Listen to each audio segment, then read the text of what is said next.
اللہ کے رسول حضرت محمد رسول اللہ صلی اللہ علیہ وآلہ وسلم نے ارشاد فرمایا، بر امک و اباک و اختک و اخاک ثم ادناک فادناک۔ یاد رکھیں، بڑے بھائیوں کا حق چھوٹے بھائیوں پر اس طرح سے ہے جس طرح سے والدین کا حق اپنی اولاد پر ہوتا ہے،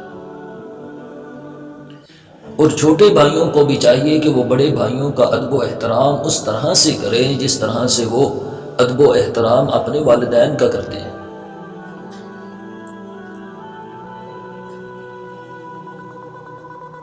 یہ بھائی بھائی کا رشتہ، یہ بہن بھائی کا رشتہ بڑا ہی انمول ہوتا ہے، بڑا پیارا ہوتا ہے۔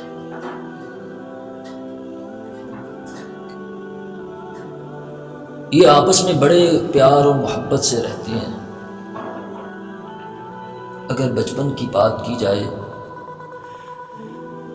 اگر چھوٹے بھائی کو کوئی مار دیتا تو فوری بڑا بھائی جا کے اس کا گریبان پکڑ لیتا تھا کہ تو نے میرے چھوٹے بھائی کو کیوں مارا ہے، بدلہ لے کے آیا کرتا۔ گھر میں شکایت آ جاتی تو پھر والدہ پوچھتی کہ آپ نے اس کو کیوں مارا ہے، تو فوری بڑا بھائی بول کے کہتا کہ اس نے میرے چھوٹے بھائی کو مارا تھا، اس لیے میں نے بھی بدلہ لیا۔ اس نے میرے چھوٹے بھائی کو کیوں تکلیف دی، کیوں مارا؟ بڑا پیار کرتا ہے، بڑی محبت کرتا ہے اپنے بھائیوں سے۔ یہ رشتہ ہی بڑا انمول ہوتا ہے، بڑا پیارا ہوتا ہے۔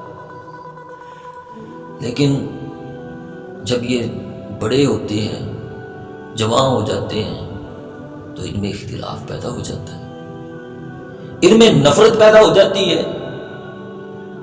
ان میں دوریاں پیدا ہو جاتی ہے۔ سبب کیا ہے؟ وجہ کیا ہے؟ جو وجہ مجھے سمجھ میں آئی ہے وہ والدین ہے۔ والدین اپنی اولاد پر بڑی زیادتی کرتے ہیں۔ اگر اولاد میں سے کوئی بیٹا محنتی ہو نا، قابل ہو، اس کی ساری زندگی کی کمائی ہم بہنوں کی شادیوں پر لگا دیتے ہیں، اس کی ساری زندگی کی کمائی پہلے بہنوں کی شادیوں پر لگا دی، پھر وہ ختم ہوئی، پھر ہم نے بھائیوں کی شادیوں پر لگا دی، پھر وہ ختم ہوئی، پھر ہم گھر کو سنوارنا شروع کر دیا، گھر کی تعمیر شروع کر دی، اسے بنانا شروع کر دیا۔ اس طرح سے ہم ساری زندگی کی اس کی کمائی جو ہے وہ بھائیوں پر، اپنی دوسری اولاد پر لگا دیتے ہیں، اور جب اس کی شادی کی باری آتی ہے تو والدین کہتے ہیں رہنے دو، ابھی تمہاری شادی کر کے کیا کرنی ہے، ابھی چھوٹے پڑے ہوئے ہیں، ان کی شادی کر لے، بعد میں تیری شادی کر دیں گے۔ ظلم پر ظلم ہم کرتے ہیں، زیادتی پر زیادتی کرتے ہیں، اور پھر جب یہ والدین فوت ہو جاتے ہیں پھر بھائیوں میں اختلاف پیدا ہو جاتا ہے، پھر نفرتیں پیدا ہو جاتی ہیں۔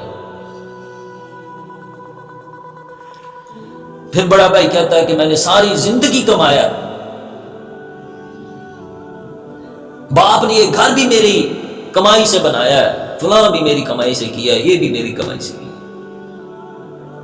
پھر اختلاف پیدا ہو جاتا ہے، پھر نفرتیں پیدا ہو جاتی ہیں۔ یاد رکھیں، میری گزارش ہے ان والدین سے جو اس طرح کے معاملات اپنی اولاد کے ساتھ کرتے ہیں، انہیں چاہیے کہ اپنی اولاد کے ساتھ اس طرح سے سلوک کریں جس طرح سے شریعت نے ہمیں حکم دیا۔ جیسے کہ شریعت نے حکم دیا ہے کہ باپ کی وراثت تقسیم برابر برابر اولاد میں ہوتی ہے، بھائیوں میں، اسی طرح سے شریعت نے یہ بھی حکم دیا ہے کہ اولاد میں انصاف کرو، اولاد میں انصاف کرو۔ اللہ سے دعا ہے کہ اللہ ہمیں سمجھنے کی توفیق عطا فرمائے۔